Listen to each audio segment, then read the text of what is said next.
Bunun баары алдамчылык болчу. Урматтуу жалпы кыргыз эли менен кечирим сурайм. Элдин акчасын кайтарып бере албайбыз. Калпайтып уюштурганбыз бардыгын. Мага азыр 2 ай убакыт бергиле, мен тарсаңар видеого. Силердин бир монетаңарды 100 000 сомго чыгарып бере турган жоопкерчиликти мен алайын келип.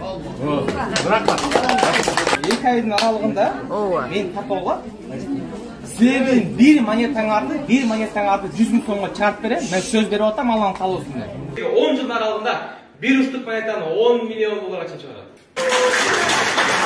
Bir dağı Kırgızстın jaranı, bir dağı Kırgızстın kızı ATV mamleketi jumuş izlep ketpeyt.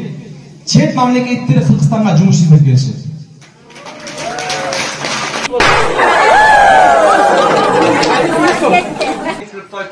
Birinci orunga çıktı.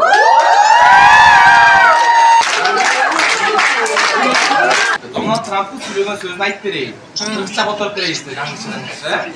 Ben Amerika'nın 35 milyon dolar akça karızın через kripto valuta arkılığım Amerikan karızını kullanlar. Туғандар, неге біз ушунчалык ишенчекпиз? Эгерде сиз мигрант болсоңуз, анда бул видео сиз үчүн. Регистрацияңыздын мөөнөтү убактысынан өтүп кеткен болсо, анда сизге границага барып келүү абзел болот. Эгерде сиз ишеничтүү айдоочу таппай жаткан болсоңуз, анда мен сизге көп жылдык тажрыйбасы бар элге араганы сунуштайм. Күн сайын Казакстанга каттайт тургандар, эч кандай ортомчусуз түз барып түз алып келет. Ушул телефон номерге байланышыңыздар, сиздерге ак жол каалайбыз. Ушунчалык ким жакшы сүйлөсө эле кол чабып молодец деп аны бийикке көтөрүп ушунчалык ишенчекпиз да. Аягында өзүбүз өкүнүп кала беребиз. Неге біз ушунчалык бат байып кеткизип келет? Тез байып кетсек, тез болуп кетсек да, это нереально го тугандар. Бул мүмкүн эмес. Бул тез миллион долларды иштеп кетиш бул кыйын го тугандар. Эми бардыгы каалайт, бирок бул невозможно да. Болгонунда оңой жол менен бир монета сатып алдың, болду, бир жылдан 10 000 долларга, 10 миллионго. Эми бул нереально тугандар. Өзүңүздөр көрүп турасыздар, мына элди алдап жүрдүм деп атат. Буга да канча деген биздин мекендештерибиз барган, акчаларын берген, аз карап отурган бир эже өзүм 10 000 бердим, балам жазылдым, балама 10 000 бердим дейт, неберем алып келдим дейт. Көбүнчө аял кишилер, анан аксакал чоң адамдар ээрчиген да. Тугандар мынтип сүйлөгөн сөздөрүнөн Кудай хааласа, Аллах буйруса дейт, bir жылда миллион долларга сатып берем мен силердин монетаңарды. Москвада эң процент аз парк бул Белес паркы. Болгону 1%. Белес паркка кошулуп, самозанятый болуп иштесеңиз болот. Таксиге керектүү бүт документтерге жардам берет. Хисарт жана башка документтер. Азыркы учурда Белес парк электронный путеводительдерди берип жатат. Бардыгы официалдуу. Коркпостон алсаңыздар болот, юристтер менен чогуу иштешип жатат. Андыктан барыңыздар, Белес паркка кошулуп иштесеңиздер болот. Эң ишеничтүү жана проценти болгону 1%. 10 000 доллар дейби тугандар. Эми ошол жерде мынтип суроо берген адам болбоду дейм да. Сен ошол бир монетаны бир жылдан кийин 10 000 долларга сатсаң, анда бардык монетаны өзүң алып туруп, иштеп туруп өзүң болуп кетпейсиңби?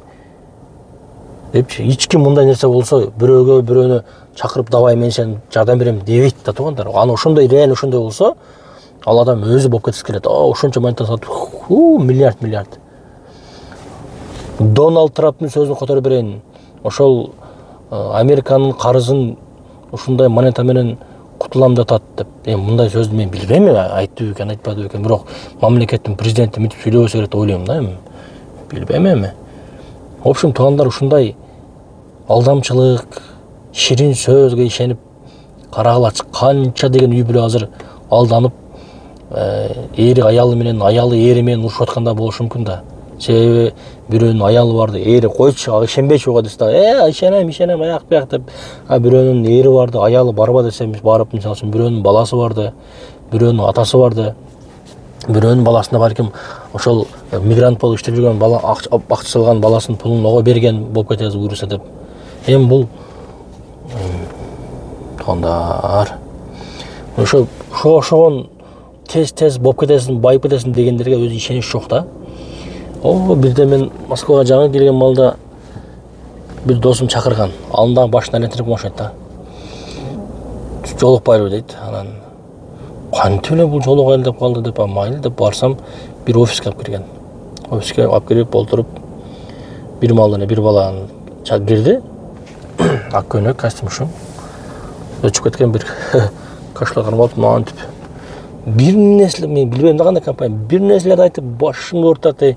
Онда кылсаң мындай болуп кетесиң, сен пенсия аласың кийин, сенин неберелериң сен иштеген акчаларды алып жатат, өмүр бою иштебейсиң, тияк бияк деди. Анан кийин мен айттым, тууганым, сен ушул мага айтып аткан сөздөрүңө сен өзүң дагы мындай реально ишенет атасың, ишенбей атасың десем, өзү дагы күлүп берген да туугандар. Ошого жеңил акча, оңой акчага көнбөй эле туугандар. Ким ушул Кудайга шүгүр, айлыгың ушунча, айлыгың менен жашай бер. Бизнесмен менен жашай бер. Кээ ушул адамдар бар, бизнес үйрөтөм деп олор акча алат, мисалы үчүн. Баягы билип майнап айткандай, бизнесте дагы туугандар, ар бир адам кыла бербейт. Ол нерсеге дагы ишке болуш керек, мисалы үчүн. Мен бизнеске кызыкпайм. Ошол өзүмдүн жашоо менен жашап жүрө берем. Кээ бир адамдар бар, бизнеске кызыгат, алар бизнесмен болгусу келет. Бир адамдан таштас эле бизнесмен кылып чыгарып коюш да кыйын, ага опыт керек, канча деген тажрыйба керек. Барсаң эртең менен турушуң керек, кечин эрте жатышың керек. Ал сама собой ошондой кылат да адамдар, мисалы үчүнчү. Ошогон ар кимдин ар кандай сөзүнө ишене бербейличи туугандар, карагылачы канча деген үй бүлө азыр акчасына күйүп кетти. Мен деди, бербейм акчаңарды деп атат. Реально айтат, мен акчаңарды бере албайм. Всё, бүттү.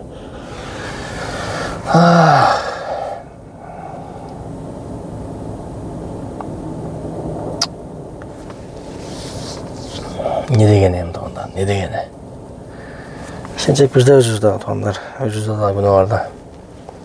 Бат-баттан болуп кеткибиз келет, бат-баттан байып кеткибиз келет. Конечно, бардыгы бат-баттан байып кеткиси калат, бирок эми бул нереальный нерселер да. Ойлаңыздар туугандар, ар кимге ишене бербеңиздерчи. Тынч өзүңүздөр үй бүлөңүздөр менен Кудай берген рызкын алып коюп, реальный жашоону көрүп, иштеп, ошол акчага не жейсиң туугандар. Ошол иштеген акчаларды берип таштайт, ошол 10 миңден 20 миң бер деген эже, мисалы үчүн. Ошол 10 миңден 20 миңге үйүнө барып, көмүр алып, балдарына кийим берип, праттап, мощный утурса боло эле. Жок, болду, ал акча уктады. Ошол туугандар, бар болгула, аман болгула. Ишене бербегиле ар кимдин сөзүнө.